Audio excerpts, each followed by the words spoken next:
Do you somewhat resent tradition? Yes and no. Like there's some traditions that, okay, for example, like a lot of the molestation in the Indian community that I come from is like apparently this is not what I believe, but apparently they believe that you're supposed to pinch the boy's dick when he's really little for good luck. I don't know who the luck's supposed to be for. Is that an actual thing? Well, apparently, I've spoken with a lot of people. Apparently, it's common. I don't know. But when I asked people at that time when I was so young, I was like, "Why the fuck are you doing this to me?" They said it's for good luck. What were they doing to you? There was some people. This is the difference, right? The traditional thing was just like a little pinch, and then it wasn't designed to hurt me. But then there was other so one part of the family, my extended family, their dad was a legit pedophile, so he was raping kids like me. There was a few other ones, and he was making us perform sexual acts on him as well, and he was inviting other older men to join in. And he would perform these acts with his wife, so he'd be beating his wife up and doing sexual stuff with her, making people like me watch him when I was very young. And then I was between the ages of 3 and 6. When I was 6, I remember like I was expecting it to happen again. He goes, "No, you're too old now." Then I got passed over to his children, who started off with like, so his children there was 3 of them who were a lot older. They were in their late teens, early 20s. And theirs was a lot more malicious. So I think with the pedophile, it probably was happening to him when he was young. This is what I've heard. Like, it happens to them when they're young. They don't deal with it, and then they do it to kids when they're older, when they get older. Do you did touch it's a culture thing. Do you really think it's a cultural thing? I think it's perpetuated throughout all society in different subsections of the culture. And you see it with like, okay, let's take Family Guy, for example, right? There's that old guy who's got the high-pitched voice and he's perving on Chris. Yeah. I think that's a nod in the direction of it's embedded deep within our society. And that, to me, I watched this episode like very recently and I saw you're trying to normalize pedophilia because they don't, like, I see it as like it's centuries, millennia old. It's been happening for a very long time. And I think it's deep embedded, especially in the Indian culture, very secretive. We don't talk about certain things. So I think it is partially a cultural thing, but it stems from lots of different places. And I think one thing that makes me scared is like, when I'm 60, am I going to start doing that to kids just because it happened to me? And that's why I used to have a lot of like, I was scared when I remembered this stuff like a couple of years ago. And I was thinking to myself, am I going to have to kill myself one day because I'm thinking about hurting children in that way? And yeah, I'm not there yet. I might have to come to that bridge if I come to it. I hope I don't. But there's no way in hell I'm going to be repeating that. I would definitely rather, like, yeah, I'll check myself into an institution or something. I mean, for the fact that you're able to recognise it and talk about it, to me, gives confidence that you probably won't do that. Because you're recognising that it's wrong and you want to, make a change. The people who've done that to you, have they been arrested? Are they in prison? Oh, well, that guy's dead. He died when I was like 8, I think. Oh, and the funny thing is, right, so the night before, I knew he was in hospital and this voice came to me and was like, "Oh, this guy's going to die," and was laughing about it. I was like, "Hey, that's mean. Like, why are we laughing about that?" And he goes, "Don't you remember what he's done to you? Like, this is not right." And I was like, I don't know. And it goes, "Say that you want him to die and watch your mom's going to get a phone call the next day and it will say that he's dead." So I didn't want to say it, and then I just ended up saying it because this voice was bullying me. The next day, my mom answered the phone, and she's like crying, like, "Oh my God, I can't believe it."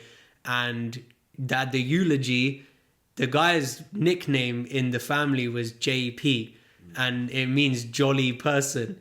And I just thought, like, when I reflect on that now, back then the voice was like, okay, it will all come out. Like at the eulogy, the guy's daughter couldn't say, like she said, "Oh, he was known as the jolly person." Then she was like, "I can't say this," and she walked off and someone else had to carry it on. Because again, the secrecy. So the people in the family know? Oh yeah, I think a lot of them knew. Well, that's another thing, right? So these people that I used to be related to, I say used to be because I choose my family now, right? So like these people, they made a joke out of it, and fairly recently as well. So some of them actively told me, "Do you remember what we did to you when you were a kid?" And they started laughing about it. But then before that, they go, "Oh, do you know his dad used to like kids?" And they laughed about it, and I was like, "Huh?" And they go, and I didn't remember any of it at this time. And they go, "Yeah, he probably liked you when you were younger as well." I said, hold on a minute. You're telling me that you knew there was a pedophile in our family and you did nothing about it? And then they all went silent. I said, no, I know you're joking. I know you're lying. And they said, no, we're being serious. I said, I refuse to believe that my family members would not say anything about this if there was a pedophile amongst us. And then one of them goes, yeah, well, we didn't say anything, so we'll shut up about it. So I think there was widely known. His wife definitely knew. I think a lot of people knew about it. And I was very vocal about it when I was a kid. Everyone told me I was lying. Everyone told me, no, he wouldn't do that. He's married. Why would he do that? He has a family. He has children himself. He wouldn't do these things. And he laughed because I told him, like, I would tell people in front of him and he would just laugh at me. And he was like, yeah, no one's going to believe you. And if you tell the police, I'm going to kill you. And I was like, I remember standing up to him one day. I said, you can kill me. I know you're not going to. And he started hurting someone I cared about in front of me. So then I had to shut my mouth. He used to raping another kid in front of me, and he goes, "I'll stop when you stop." Sorry? Yeah, I can't say who it was because they're not ready to talk about it. But you know what I really realized is this culture of secrecy is what perpetuates these behaviors, and I've believed that one of the reasons I'm here is to get it out in the open and help others realize that it's not anything to be ashamed of.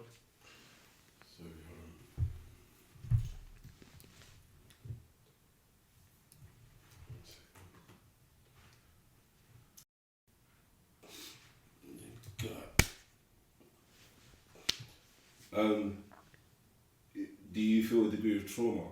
Oh yeah, definitely. Still to this day, I'm still working with my stuff, and I don't think that this thing is. There's no like quick fix. So one of the reasons why I'm determined not to take medication or even self-medicate with cannabis or MDMA or anything, like even psychedelics, like I got a great deal of I made a great deal of progress when I took mushrooms because I went into it with the mindset of growth. Like, okay, I'm going to consult the plant. I had a list of questions written down, asked God about it. He showed me some really dark stuff that I knew I was remembering, but I couldn't bring it to my eyes properly. God like moved the clouds away in my mind and showed me these experiences again in a lot of clarity. And that's when I realized, like, all right, cool. I got a decision to make here. Either I can run from these things or I can face them every day. And it's not like I get flashbacks. Like, it could be I turned on a light and, oh, do you remember when this happened? You could argue that this still happening like in my head. But what I've learned to do is like through spiritual practice, right? So I used to look at these flashbacks like it's something bad and you need to get rid of it and don't think about it. And that's what increased my resistance to it. And what you resist will persist. And when it persists, it's not going to take no for an answer. It's like me now. So I said, okay, let me make peace with the fact that they've happened. Let me stop judging myself because I was a kid and also like I haven't known any better. And yeah, like people apparently who were supposed to be trusted with, you know, we're giving you our child to look after. I can't hold these things against them because all I'm doing... Sorry? Are they still around? You still speak to them? Yeah, no, I don't speak to them anymore. I cut everyone off in 2015. They're still around? They're still alive and they look at my content sometimes, which is funny. Like on, on Instagram, you can see who's looking at your story. And when I check you know, when people reply to your story in stickers and stuff, I check sometimes and they don't reply or anything, but they're looking quite regularly. And yeah, part of the making peace with these memories and these people is this process of being grateful for literally anything and everything. So like you got hit by a bus, all right, you know, be grateful for it. Why? Because it's sent to teach you something. And it's not, again, this is not stuff that people want to hear. Like, how can you be grateful for being raped or molested or having your spine broken or whatever it is? These are just my things. I didn't understand how am I supposed to be grateful for that.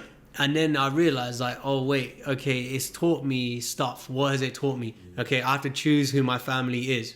Because you can't, we share DNA with a banana, like 59% or something like that. Is that banana now my dad or something? No, like it's a banana. So I need to choose who family is. That's one big one I learned. Never give your children to someone. Okay, that's cool. I've learned that. Like, I'm not gonna leave my kids around anyone.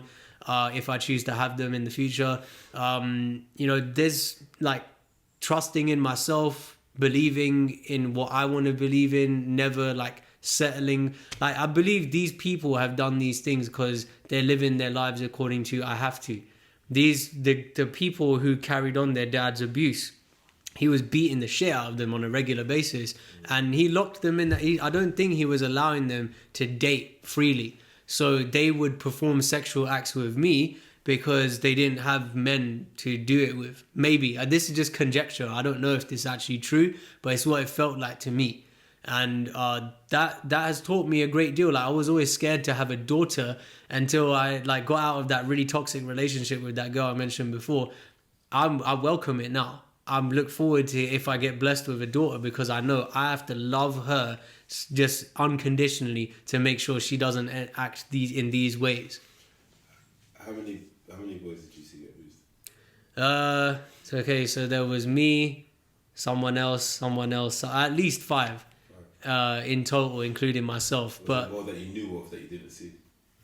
Yeah, definitely. And judging from what people have said to me, yes, I think it was a lot of the boys in my previous family that they just didn't want to talk about it. And and even the guy's son, I said to him, your dad just hurt me with, and then I said the kid's name for penis, the kid's word for penis in the Indian language.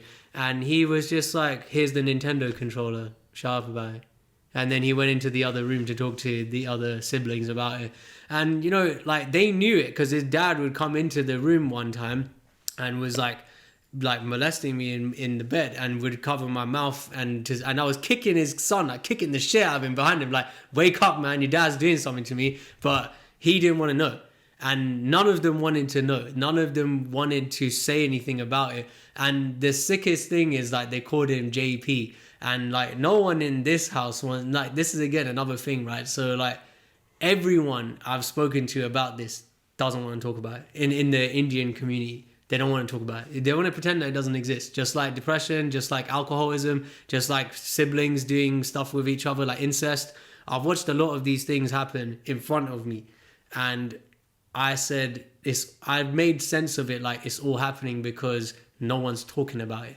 If we talked about it, maybe that guy would have been in jail. I don't know, because we can't play the what if game, right? But I think if there was a lot more commonplace for us to say, yo, like, this happened. Has it happened to you? Yeah, it has. All right, we should do something. I remember I called Childline, and then they said, okay, yeah, who was it? And then I couldn't, like, I tried to get other people to call Childline, and then I ended up doing it, but I couldn't verbalize it over the phone because I was still, like, in a mixture between, like, Punjabi, which is the language we were raised with, and English, and being a kid as well. I couldn't put it into certain terms because I saw the Childline advert and they said, if you see something, call us and talk about it. So I was like, all right, fuck it, I don't know how to use the phone, let me just press these numbers and hope something happens. And that all of what I've got from me reflecting on these things is that, okay, maybe it wasn't supposed to be stopped for me, so that I could now be here to make sure that it pushed me to this point where I'm not taking no for an answer anymore. And now that I'm in this position, I can stop it from others. I don't know, maybe, like, that's another thing that's helped me, is constructing a story around these situations that actually serves me. Sorry, have you had therapy? Yeah, so I don't like it. I felt like they were talking to me like I was stupid. Why did you say that? Because I felt like I was going there to complain, and, like, I went to group therapy, so I did like a block of sessions with a therapist, and all I got was like, yeah, sounds like PTSD, sounds like bipolar, sounds like depression, sounds like anxiety. And I'm like, fuck the label. Like, what do I do about it? Yeah. And there was no solutions. There was nothing, like, future focused. There was no action. There was just And how does that feel? Oh, it must be hard for you. Do you want to talk about it? There's a certain amount of good that can be done from talking. Definitely. I'm not rubbishing that. But I went to a group therapy kind of recently, and it took me 18 months to get the referral, which is ridiculous. But I went there, and there was a bunch of people complaining. And I said to them, I went for like 6 out of the 12 weeks. I said, this ain't for me. And they didn't want me to leave because I was providing like fruitful things to discuss. They were not interested in leaving behind their excuses. One of them said to me, it's all right for you because you run your own business. Then I said, hold on a minute, Jonathan. His name wasn't Jonathan. I said, hold on, bro. Like, you want to make excuses for the fact that you hate your life, but you're continuing to go to the same thing every day. Yeah. Like, stop making the excuse. And then the therapist told me off. Oh, you can't say that. What? Why? So therapy is not good. Didn't work. For me personally. How is it?